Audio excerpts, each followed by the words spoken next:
Ya es un mozalbete y realiza sus primeras composiciones, inspirado siempre en la figura de Lord Byron. Digamos que sus obras principales, sus obras referenciales, son las de Walter Scott, como antes hemos dicho, pero principalmente de este autor tiene Ivanhoe. Ivanhoe es su gran texto, su gran libro. Siempre le acompaña Ivanhoe. De Walter Scott, pues va a recibir nada más y nada menos que las influencias más claras a la hora de crear un argumento. La complejidad argumental, esa la hereda de Walter Scott. También la narrativa épica. Edgar Allan Poe era muy épico, con la narrativa épica, la complejidad argumental. Pero luego el lirismo, ese lo recoge de Lord Byron, de su Manfredo, por supuesto. Por tanto, Ivanhoe y Manfredo son esas lecturas de referencia para Edgar Allan Poe.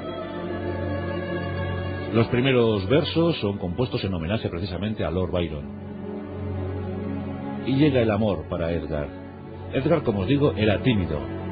Él había recibido mucho entrenamiento físico.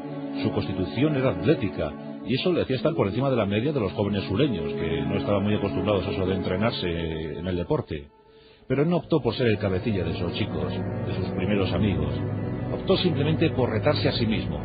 Realizaba cosas absurdas, como por ejemplo nadar contracorriente durante más de 6 millas, o realizar fugas sorprendentes, esconder sus poemas como si fueran tesoros. Es un niño raro, ya os digo que tan inteligente que era difícil de entender en aquel tiempo. Sus padres adoptivos no lo entendían. En su vida se cruza Sarah Elmira Royston. Sarah Elmira es una jovencita magnífica, bellísima, que también se enamora de Edgar, pero sus padres, los padres de Sarah y los de Edgar, deciden que esa relación no es posible, que no es viable, que los jóvenes ante todo deben estudiar, que no se pueden relacionar. El corazón de Edgar, ya roto por algún enamoramiento, nada más y nada menos que se enamoró de la madre de un amigo suyo, una joven madre, una joven viuda. Era un amor imposible, por supuesto. Además, esta joven viuda murió también víctima de la enfermedad. Edgar estaba dando muestras de melancolía. El pesimismo, la depresión planeaba en su universo.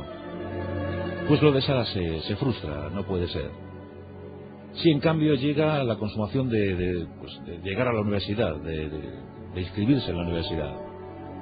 Se inscribe, por supuesto, en lenguas clásicas, y aquí le tenemos en la Universidad de Virginia, encantado y feliz, en ese año 1826. Tiene tan solo 17 años, pero ya está en la universidad, y el ambiente universitario le fascina. Le fascina lo bueno, lo beneficioso de la universidad, y también lo pernicioso, lo malo. Porque los jóvenes del sur se divertían, y mucho, y la universidad era el escenario propicio para esas diversiones. ¿Y cómo se divertían los jóvenes del sur? Mujeres, alcohol y drogas, juegos de cartas, tabaco, juergas. Todo eso cautivó también el alma de Edgar Allan Poe. Se interesó tanto por el alcohol que todos sus amigos llegaron a preocuparse. Cuentan que cuando ingería el primer vaso de alcohol, el primer vaso de whisky, Edgar adquiría una lucidez impresionante. Era verbilocuaz, hablaba, exponía, reflexionaba, eso con el primer vaso de whisky. Pero cuando llegaba el segundo, el tercero, el cuarto, el quinto, Edgar se convertía en un auténtico pesado.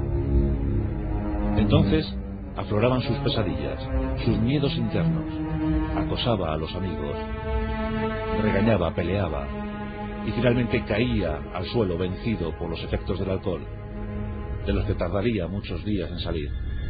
Y así, una tras otra. Con 17 años, Edgar era ya un alcohólico. A esto sumaba drogas como el láudano. En fin, que Edgar estaba echando a perder su corta vida. Su padre adoptivo, John, estaba francamente pues muy preocupado, muy cabreado con la actitud de su hijo adoptivo.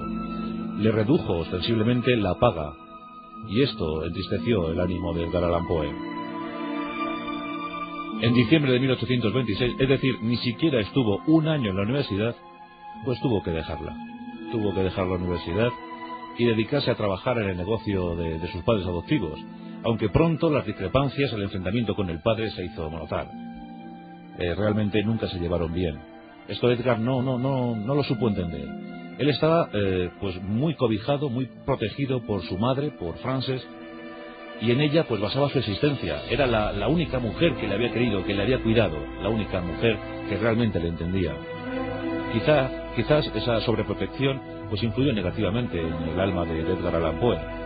Él confesaría en alguna carta años más tarde que realmente era un niño mimado, que todo lo que él decía era ley en su casa. Y eso John Allan pues no lo llevaba bien. Rompieron. Edgar se convirtió en un vagabundo. Estuvo merodeando por alguna ciudad, pero en 1827, gracias al apoyo de su madre, eso sí, el apoyo a escondidas de su madre, y el apoyo también de un pequeño editor, logra publicar su primer libro, por nombre Tamerlán y otros poemas. Edgar tiene tan solo 18 años y está muy ilusionado con este libro, pero recibe una crítica nefasta.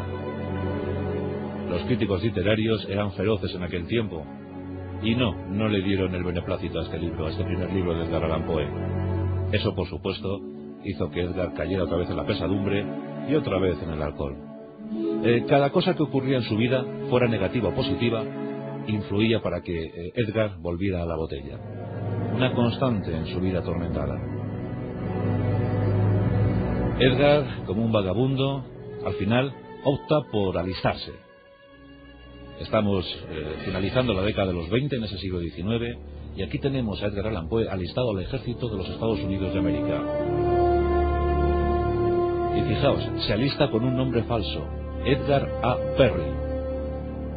Es acuartelado en Carolina del Sur, en un paisaje que le interesa tanto que posteriormente lo veremos reflejado ese paisaje en una de sus mejores obras, El escarabajo de oro, auténtico germen, auténtico semillero de la novela detectivesca, de la novela policíaca, El escarabajo de oro. Bueno, pues los escenarios, los paisajes del escarabajo de oro son los mismos que vio Edgar Allan Poe en ese cuartel de Carolina del Sur. Ya os digo que esos ojos grises lo vieron y lo analizaron todo, quedaron con todo, quedaron prendidos de todo, y luego lo vimos en esos relatos suyos. Su madre fallece. Edgar Allan Poe visita la casa familiar. Ante la tumba de la madre, el dolor es tan intenso que cae fulminado, se desmaya. ¿Qué hacer? La única mujer que le entendió se fue para siempre. Edgar estaba solo, era un náufrago. Todos presumían, sus cercanos presumían, que tarde o temprano Edgar pasaría a otro plano existencial. Pero no, siguió empeñado en ser militar.